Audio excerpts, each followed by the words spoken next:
Hello and welcome to New Economic Thinking. I'm here today with Sam Bowles, the Director of Behavioral Sciences at the Santa Fe Institute. Sam, thanks for joining me today. Thanks for inviting me. The economics profession, I've always thought, has a certain amount of arrogance about it in the sense that it makes all sorts of assumptions about human beings and their behavior. We have the so-called Homo Economicus, the rational, utility-maximizing, self-interested individual. And there's never been any attempt to document this through other social sciences such as neuroscience or psychology. In that respect, I think your work has been seminal and groundbreaking because it's challenged so many of the fundamental assumptions underlying that figure, mythical figure, I might add. Well, the remarkable thing is that the classical economists didn't think this way. People like Adam Smith and John Stuart Mill knew very well that human beings had a range of motivations from altruism to spite and self-interest, and they took those into account. Which is an interesting view of Adam Smith because, of course, the caricature is that he's the champion of the self-interested individual who operates according to the invisible hand of the marketplace. That was a small part of Adam Smith's work, and it was well embedded in a framework in which he saw a big role for government and as well as a big role for human moral orientations. But the remarkable thing that happened over the last century is that economics shrunk to thinking that people could be modeled effectively as if they were uniformly self-interested and calculating their own individual benefits. It's a very radical idea. It never had any empirical support, and it was thought to be a simplification, one which helped very much in the mathematization of the field, but which really didn't help very much in terms of our trying to understand how human beings actually operate. And in your work called Cooperative Species, you in fact use empirical evidence to blow this whole assumption to pieces. Why don't you summarize the main findings of the book? Well, this won't be news to most human beings. It may be news to some economists, but if you think about yourself and your neighbors and your friends, you'll find plenty of examples of situations in which you did a very generous thing, sometimes a brave thing, in which you didn't expect anything in return. You just did it because you felt like doing it. It gave you joy, or maybe it's something you thought you ought to do. Now, this is the kind of thing that sociologists and anthropologists and others outside of economics used to say to us, look, you guys, don't you understand that humans are a complex psychological entity, both self-interested and altruistically inclined? An economist said, give me the data. And well, in the last 2 decades, the data was produced. And it was produced largely by economists. It was produced by economists doing experiments, people dividing up a big pot of money, for example, anonymously, and showing that people are extraordinarily fair in how they divide up the pot, and they get very irritated at people who are unfair and are willing to pay good money to see that those people don't get away with their unfairness. These are experiments which have been done all around the world. My group has done them in 17 different societies, including hunters and gatherers and small-scale farmers in the Amazon and in Africa, as well as, of course, college students and truck drivers and warehouse workers and so on. The evidence is overwhelming that people are, just as you would think, complex psychological beings given to all kinds of different motivations. But it hasn't yet permeated the economics profession to the degree that one would expect, given the wealth of evidence that you've outlined. Certainly, if we'd had that idea in mind over the last 20, 25 years, then the way that things developed in our financial system might have been very, very different. Well, it might have, but the economists had a second line of defense. Well, okay, you've got these experiments, and yes, they're persuasive, but look, biologically speaking, an altruistic human being, a person given to help others just because of the sense that he ought to do that or the joy of doing it, the kind of person that Adam Smith discussed in his book, The Theory of Moral Sentiments, that kind of individual is simply impossible biologically, economists have said. Why is that? Well, because natural selection is going to favor the people who gain the most children, gain the most resources, therefore have the most progeny. So the person who is selfish in that sense is going to win. So the second line of my research, which I began about 2 decades ago, was to explore this particular hypothesis that an altruistic individual, or a cooperative species, as I call us humans, could not have evolved. Once again, this was based on fundamental mistakes in biology, and it ignored something fairly obvious. Just think about the past or the present. We have groups of individuals, whether they're firms or whether they're small tribal groups, and they have a diversity of people in them, some altruistic and kind, some spiteful, some selfish. Occasionally, they compete with other groups. Well, within a group, the individual who takes stuff for himself or herself is likely to do reasonably well, and maybe they will have more kids. Maybe they'll be quite successful. But now, think about what happens to a group composed just of people like that. If they have a contest, a war, or a contest over resources with some other group, which is full of cooperative people, people willing to do something for the group, we know already who's going to win. And that's what happened. The research which I've done on archaeology and genetics, computer simulations, has shown quite clearly that this model of group competition could have accounted for human beings becoming not only culturally altruistic and given to ethical sentiments and ethical behavior some of the time, but even genetically predisposed to do this. And that's why I called my book A Cooperative Species. I think we have genetically evolved so that we have the predisposition to take on ethical positions and also the pure joy of helping others. Well, assuming that the economics profession doesn't come up with a third line of defense or opposition, and this research does tend to permeate into the economics profession as well as broader society, what do you think the implications are for the teaching of economics? Well, the third line of defense is actually a line of retreat. What the economists now say is, okay, we agree about the evidence, and now I see that natural selection could have produced a cooperative species, but okay, so what? Why would we do economics differently if we knew that some people had these kind, generous, ethical orientations? And what's your response to that?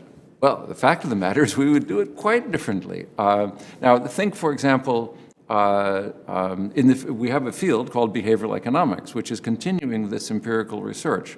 Some people consider it a kind of a boutique field. It's kind of interesting and fun, and maybe there should be a course at the graduate level about this kind of thing. But the work I've been doing in the last decade has been to ask, well, how would labor economics be different if we understood that people have a sense of dignity, and if that is offended on the job, you're going to have a hard time making money off this person because they'll do everything they can to make your life difficult. Or suppose we were studying public economics, and we thought that, oh, we're trying to design a system of taxation, and how should we administer that? Now, suppose we assumed that every taxpayer was doing his or her very best to cheat the system all the time. Now, that kind of a system would, of course, require a tremendous amount of invasions of our privacy, and it would not use the great resource which we have, which is that most people, well, maybe people will cheat a little bit and so on, but people do feel badly about ripping off the system entirely.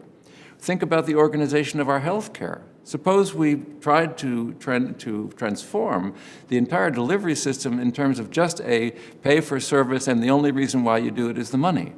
That ignores the fact that we have health professionals, nurses and doctors who are deeply committed to delivering health care. And in fact, if they decided to work by the book and only do what got them money, we'd all be in very serious trouble for our health. Now, we have evidence in all of these areas, attempts to turn hospitals into mini money-making machines in which everybody's doing it for the money. It doesn't work. So I think economics has to take on board, whether it's international trade or public economics or labor economics, fundamental microeconomic theory as well as macro, all of these areas have to take on board these changes in the way in which we model human behavior. It doesn't mean that we have to reject the idea that people are trying to accomplish some aims. It doesn't mean even that we have to reject the idea that we have a utility function, that people are trying to maximize something that sometimes makes good sense and sometimes it doesn't. But what it absolutely says is when we say that, Joe is doing this because of something that he's trying to accomplish, we should include the fact that it might be he's trying to accomplish constructing himself as a decent citizen or helping his neighbor, as well as he's probably also trying to serve himself well. I guess the complaint would be that you can't model that behavior as easily as you pointed out earlier. There is some evidence, though, that this type of psychology is starting to impinge on certain areas, limited areas of economics. I'm thinking in particular of the study of financial bubbles, for example, because clearly there is a psychological dimension, and there's always this debate: is it rational, forward-looking expectations? Is it adaptive behavior? So clearly there are some psychological assumptions that are being made, and I think inputting your work would help, even in this limited area, to give us a greater understanding of what's going on when we experience a bubble. Yes, I think it's true. But the difficulty of modeling generous individuals has been greatly exaggerated. If I'm trying to get as much bread and wine for myself, well, we know how to model that. But suppose I also care about your appetite and so on. That's not fundamentally a different mathematical problem. So the difficulty is not that great. We lack a lot of information. But of course, the great thing is that reality is forcing itself into economics again, just as it did during the Great Depression, when you couldn't say that we had a labor market which cleared. People became dubious about supply and demand theories of how the labor market worked, and they, of course, eventually were very happy to adopt Keynesian ideas. In the same way, we're now facing problems which simply cannot be addressed if we continue with this bankrupt and empirically unfounded psychological assumption that we are simply these self-interest maximizers. And this is not something which is going to go away, because the economy into which we're moving, the economy of knowledge and information and human services, is not an economy in which you can motivate people simply by appealing to their self-interest. Getting a job well done, in my job or in the job of the person who is serving food in the cafeteria, or the person taking care of my parents or my kids, all of those jobs are extremely subtle, skilled jobs that require a commitment to doing the job well. You cannot extract that either by simply self-interest or by fear of the whip or fear of the sack. Those things are out. We no longer have an economy which can be run on those bases, so we'd better pay attention to the fact that fortunately for humanity and fortunately for the economy, we have a lot of resources to draw on, and we have to learn how to draw on them in ways which cultivate and empower and bring out the good nature of humanity and allow the people who are acting that way to have a big role in determining the equilibrium in the economy, where it's headed. Instead of letting the few that are just uniquely like Homo economicus, those who are just maximizing, instead of letting them essentially ruin the thing. And what do you think the implications are for public policy? Let's get beyond the teaching of economics. Clearly that has implications for, you've mentioned healthcare policy, you've mentioned labor policy. Give me a few examples of if your findings were more broadly inputted into the policy matrix. What do you think the new policies would look like? Well, the first thing I would say is traditional incentives as modeled by economists make a lot of sense for a lot of things. There are a lot of jobs in the economy, for example, that people don't have any particular great desire to do. Cleaning hotel rooms, chopping vegetables in the back of a restaurant, and so on. There are a whole bunch of things. If we're going to motivate them, they have to be well paid. There's just no way around it. But the second part is the kinds of things which we have to get done now have to be accomplished through some combination of these monetary incentives and a sense of inclusion, a sense of people's involvement in the task. Now, that has, of course, a very wide-ranging application, whether we're talking about policies for firms, cooperative relations within firms among workers and owners and so on, or in government bodies. But let's take a hard one, the environment. It's obvious, I think, to most people who studied the question that incentives have to be changed so that the damage of the environment is something which people pay for when they do that. Is that enough? I don't think so. We can't design laws that will take account of all of our environmental effects because respecting the privacy of the individual, the government can never know all of the choices that we're going to make that will have those effects. So the hard-nosed, realistic environmental policy, which is let's assume everybody's selfish and then try to make them green even though they're selfish, forget it. It'll never work. Incentives are part of the story, but we throw away a vast resource of human ethical orientation if we think that we can just get away with just the incentives. And here's the problem. Sometimes using incentives diminishes people's orientation to do things for ethical reasons. There is a crowding out that goes on when people are offered money for something which they would have done anyway. A real crowding out as opposed to the mythical crowding out when we talk about government investing and crowding out, so-called crowding out private investment. Yeah, this is motivational crowding out. Now, it doesn't always happen, and sometimes actually putting a price on something and a reward will actually crowd in. That is, it makes the thing seem more important. For example, think of prizes. A prize it's a pay of some kind. It could be a subsidy. So why do we think of prizes as something which somehow elevate this activity and make people more interested in doing it? It's because prizes don't look like a compensation for the job. It looks like an honor. So the person has done this and they're now rewarded. I think we should have this distinction between incentives which crowd out moral motives and incentives like prizes and so on, recognition and so on, which crowd them in.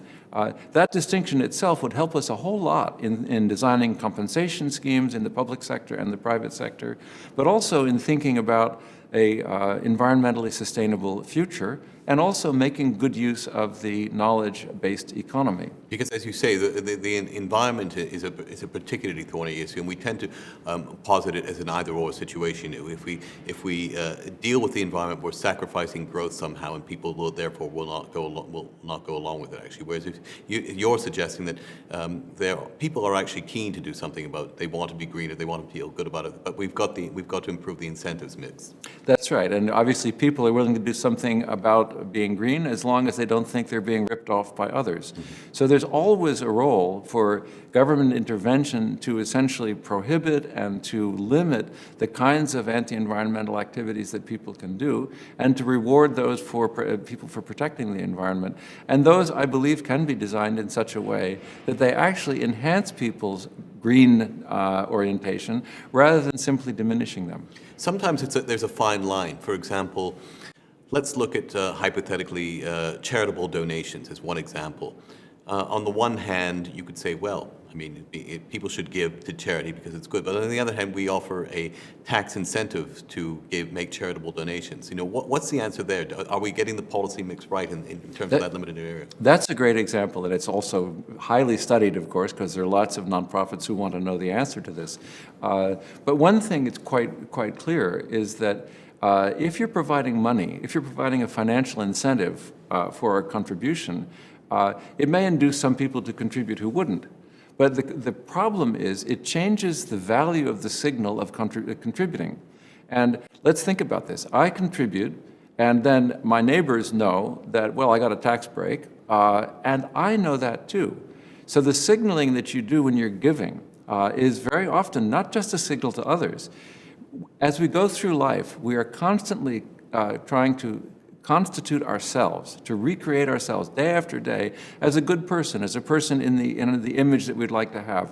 Whether strong or intelligent or good or brave or whatever it is, we're constantly creating ourselves again. And we do these acts like giving as a signal not only to others but to ourselves.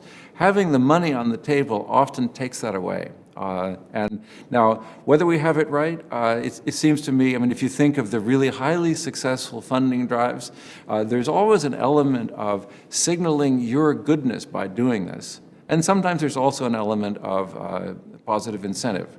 Now, sometimes people will take that example that you've given and they'll say, aha, that's proof that actually there is such a thing as a selfish gene, and it works on a much less simplistic level than you are implying, in the sense that I do something good, on the one hand, might be an altruistic action, but it makes me feel better about myself, and that in so making myself feel better about myself, there's an element of selfishness or narcissism attached to that. I mean, what's your response to that?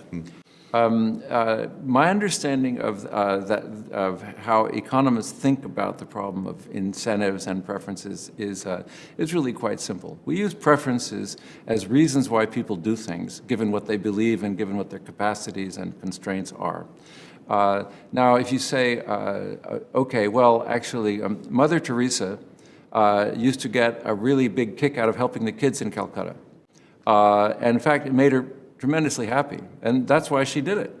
Well, so far so good, and economists would say, yes, she was an altruistic person, we explain her behavior. And we say, well, oh, therefore Mother Teresa is selfish because she was getting a kick out of helping kids. Sorry, it doesn't go through. Selfishness or generosity has to do with the effects of your actions on others. If I'm willing to bear a cost to help you, that's an altruistic act. That's how it's defined in biology, and it's very reasonable, bearing a cost to help somebody else. Now, if I'm motivated to do that because I believe I should do this for, say, religious or moral reasons, or maybe just the joy of seeing you happy, those are providing the reasons why I performed an unselfish act. And we always have to keep straight in our minds, people are motivated by altruistic preferences. The fact that they have altruistic preferences doesn't cancel their altruism, it's the reason they're acting that way. Well, I think you've addressed most of the objections that the economics profession would raise, and I hope in the future that they will sincerely embrace the implications of your research. Sam Bowles, thank you very much for being with us today. Thank you very much. I'm quite sure they will.